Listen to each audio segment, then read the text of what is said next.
Hello everyone. तो C S I R S O exam की बात कर रहे थे। ठीक है। उस एग्ज़ाम में क्वेश्चन पैटर्न को लेकर काफ़ी ज़्यादा इशू था। ठीक है। लेकिन अभी की बात करें, जैसा क्वेश्चन पेपर का रिव्यू आ रहा है, बहुत सारे मैसेज मेरे को पर्सनल आए हैं जिसमें बहुत सारे स्टूडेंट एस्पिरेंट्स ऐसे हैं जिन्होंने इस पेपर को दिया है। अभी तक सिक्स फेव की जो फर्स्ट शिफ्ट की कंप्लीट क्वेश्चन तो नहीं कह सकते हो क्योंकि ऑनलाइन पैटर्न है। तो फिर कुछ क्वेश्चंस जो उन्होंने भेजा है और जो भी उन्होंने कंक्लूड किया अभी तक वो मैं आपको बता देता हूँ। इससे क्या होगा कि जो आगे आने वाले एस्पिरेंट्स हैं जिनका एग्जाम है वो काफ़ी ज़्यादा इफेक्टेड नहीं होगा। तो आप उस तरीके से अपनी प्रिपरेशन को कन्वर्ट कर सकते हो। ठीक है। कुछ लोग ऐसे कमेंट कर रहे हैं कि आप ऐसे बता के तो एक इनइक्वालिटीज़ है, तो ऐसे कोई इनइक्वालिटीज़ नहीं होती। अगर बहुत सारे रीजनल डिफरेंसेस हुए, मतलब क्वेश्चन में क्वेश्चन डिफरेंसेस हुए, तो एक कर्व होता है ना, उस पर काम होगा और वो भी देखते हैं अगर नॉर्मलाइजेशन वाली बात होगी तो। लेकिन अभी तक कोई कुछ कह नहीं सकता है। ठीक है। चलिए, अगर आपको कोई पर्सनल क्वेरी है तो you can message me on इधर इंस्टाग्राम और Telegram, but Instagram will be preferable. तो you can message me with the same handle I S P simplified. ठीक है। चलिए, अब बात करते हैं एकदम काम की चीज़, एग्जाम का समय है। तो देखो, सिक्स फेब की रिव्यू तो मैं आपको कुछ बता देता हूँ। देखो, मैंने आपको पहले ही बताया था कि जितनी भी चीज़ें मैं बता रहा हूँ ना, उस एग्ज़ाम के पैटर्न को देख के, टाइम को देख के, उतना मेरा एक्सपीरियंस जो है पर्सनल, उससे मैंने कंक्लूड किया था। और एग्जैक्टली आप मानोगे नहीं, अगर आपने वीडियो देखा होगा तो जरूर मानोगे और उसको फॉलो किया होगा तो जरूर मानोगे। तो एकदम उसी पैटर्न में पेपर आ रहा है, सेम उसी पैटर्न में, टाइम को देखते हुए, जिस तरीके से जितना टाइम अवेलेबल था फॉर एच क्वेश्चन, मैंने जो भी कंक्लूड किया था वही एग्जैक्ट उसी पोर्शन में, उसी फ्रेम में क्वेश्चन आ रहा है। ठीक है। तो आपको परेशान होने की बिल्कुल जरूरत नहीं है। देखो, करंट अफेयर के लिए मैंने बोला था आपको, घटना चक्र आई दृष्टि मैं करा ही रहा हूं, लेकिन 6 मंथ की आप एक काम करना, दिसंबर से रिवर्स में जाके या जनवरी से रिवर्स में जाके अगस्त तक की करंट अफेयर कर लेना, जो टॉप 300 वन लाइनर होती है। ये मैंने एकदम क्लियरली कहा था। इससे बाहर एक भी क्वेश्चन नहीं आ रहा है। आई दृष्टि को इंक्लूड कर लो। देखो, कुछ स्कीम्स के क्वेश्चन है जो कंप्लीटली डायरेक्टली आई दृष्टि घटना चक्र से आ रहा है। कुछ स्कीम वाले पोर्शन है, वो स्कीम वाले मैंने आपको सोशल सिक्योरिटी स्कीम में दिया था, वो भी आ रहा है। ठीक है। तो आपको एकदम परेशान होने की जरूरत नहीं थी। अगर आप करके गए हो मेरी जो भी चीज़ें मैंने स्ट्रैटेजी बताई थी उसको, तो आप बहुत अच्छा अचीव कर लोगे इस एग्जाम में। भले ही देखो सीट जितने लिमिटेड हैं, होगा तो उतने ही लोगों का ही, लेकिन फिर भी आपको एक अच्छा फील होगा कि आप उस एग्जाम में बने हो। ठीक है। तो आप देख लो, अगर हम लोग सिक्स फेब आज की पेपर वन की रिव्यू करें, देखो करंट में आपको 10-15 क्वेश्चन मिले थे। एक मैंने आपको, अगर आप मेरी करंट अफेयर देखोगे तो आईसीडीएस स्कीम पढ़ाया था ना, आईसीडीएस, आप मुझे बताना कमेंट सेक्शन में। आई दृष्टि वाले में ये भी पूछ रखा था। फिर सोशल ऑडिट सिस्टम की कुछ ऑर्गेनाइजेशंस के बारे में पूछा था, दिव्य कला मेला, फिर ग्वालियर यूनेस्को हेरिटेज साइट के बारे में पूछा था। आपको मैंने करंट अफेयर कुछ दिन पहले, जस्ट कुछ दिन पहले पढ़ाया, इंडिया इथियोपिया समिट का लोकेशन पूछा यहाँ पे, और मैंने ये पॉइंट मेंशन भी किया था, ये लोकेशन याद करना, ये लोकेशन पूछेगा। ठीक है। ऑपरेशन बहुत सारे पूछे हैं। फिर अगर हम लोग देखें तो मिलिट्री एक्सरसाइजेस का थोड़ा बहुत, जैसे संगमैत्री, इस तरीके का। फिर अगर और भी कुछ बात कर लें, कुछ पायलट प्रोजेक्ट्स पूछे हैं, जैसे ड्रोन बेस्ड हो गया, हेल्थ बेस्ड हो गया।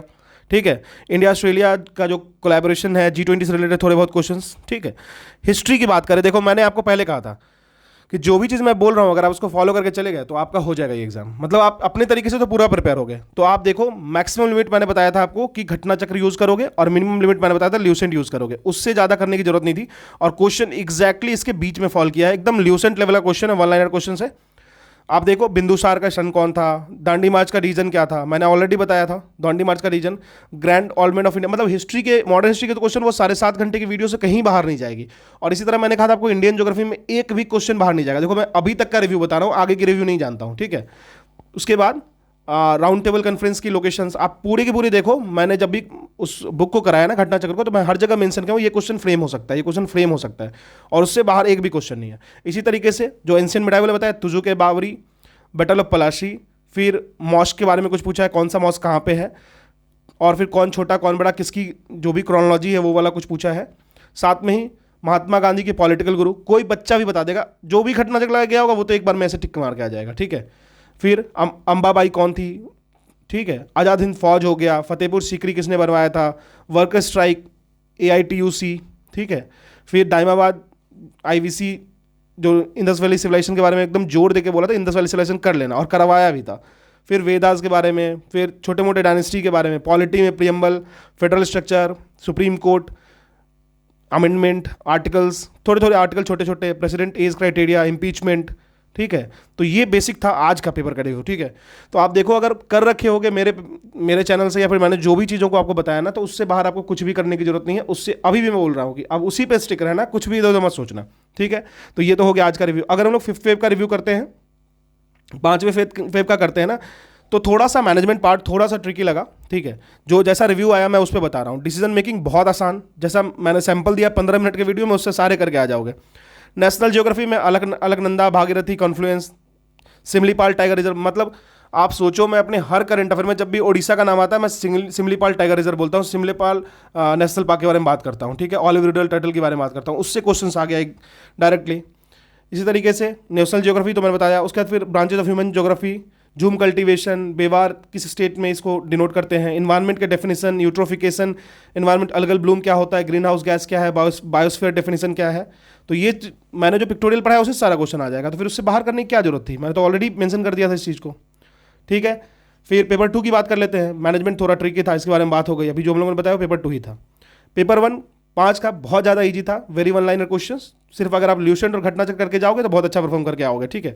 हाँ, मैं मानता हूँ कि ऐसे क्वेश्चन रहेंगे तो कुछ आपकी एक्यूरेसी पे सवाल आ जाएंगे, अगर एक्यूरेसी अच्छा है तो आप निकाल सकते हो इस एग्जाम को। इसी तरीके से HDI में इंडिया का रैंक मैं बार बार मेंशन किया हूँ, ह्यूमन डेवलपमेंट इंडेक्स में इंडिया का रैंक देख के जाना है, देख के जाना है, ठीक है। फिर क्विट इंडिया मूवमेंट हो गया, फिर बादशाह नामा किसने लिखा था, नोबेल पीस लॉरेट कौन थे, ये सब, गांधी, महात्मा गांधी को गांधी किसने कहा, महात्मा किसने कहा था, तो ये सब चीज़ें एकदम बहुत आसान पूछा है, एकदम परेशान होने की जरूरत नहीं है। मैनेजमेंट एथिक्स की बात कर ले, इजी टू मॉडरेट पूछ रहा है, ठीक है। रीजनिंग इजी था, मैथ्स इजी, जैसा रिव्यू आया मैं उस पर बता रहा हूँ, 10 से 15 लोगों ने रिव्यू किया, मैसेज किया, उसके बाद बता रहा हूँ। इकोनॉमिक एंड सोशल डेवलपमेंट की बात कर लेते हैं, कुछ बहुत बेसिक था। फिर चाइनीज़ इकोनॉमिक पॉलिसी ईयर के बारे में पूछा था, इकोलॉजी का डेफिनेशन, यूट्रोफिकेशन, ग्लोबल वार्मिंग, एकदम बेसिक, आप वो पिक्टोरियल करके जाना है और कुछ नहीं करके जाना है। साइंस में plant and animal kingdom, food chain, kilowatt SI unit of what, ठीक है, किलोवाट जो एनर्जी की SI यूनिट होती है 1 किलोवाट आर, ठीक है। तो इसी को कहते हैं 1000 वाट आर। तो इतनी चीज़ें, मिरर लेंस, जो फिजिक्स केमिस्ट्री में पढ़ाया हूँ उससे बाहर कुछ भी नहीं रहेगा, बिल्कुल कहाँ से रहेगा, वही क्वेश्चन का लेवल ही वही है। सॉइल से 1-2 क्वेश्चन, क्लाइमेट से 1-2 क्वेश्चन, एथिक्स इंटीग्रिटी में छोटे छोटे केस स्टडी, हल्के हल्के छोटे छोटे। मैथ्स में DI के 4 क्वेश्चन थे, CI और SI के क्वेश्चन थे, परसेंटेज और टाइम एंड वर्क के क्वेश्चन थे। ये आप देख लेना, जो मैं बोल रहा हूँ उसको एक बार देख के चले जाना। इसी तरीके से मैं हर दिन का रिव्यू कर दूंगा, जो भी मेरे पास क्वेश्चन आएंगे मैं कर दिया करूँगा, ठीक है। तो मैथ्स को देखोगे मॉडरेट था, रीजनिंग डुएबल था, साइंस इजी टू मॉडरेट कह सकते हो, कंप्यूटर थोड़ा बहुत था, जब बहुत ज़्यादा नहीं था, ठीक है। तो इसको कर लेना, तो जो भी था उसको करना है, और क्या, जो भी मैंने बताया था उससे ज़्यादा करने की जरूरत नहीं है।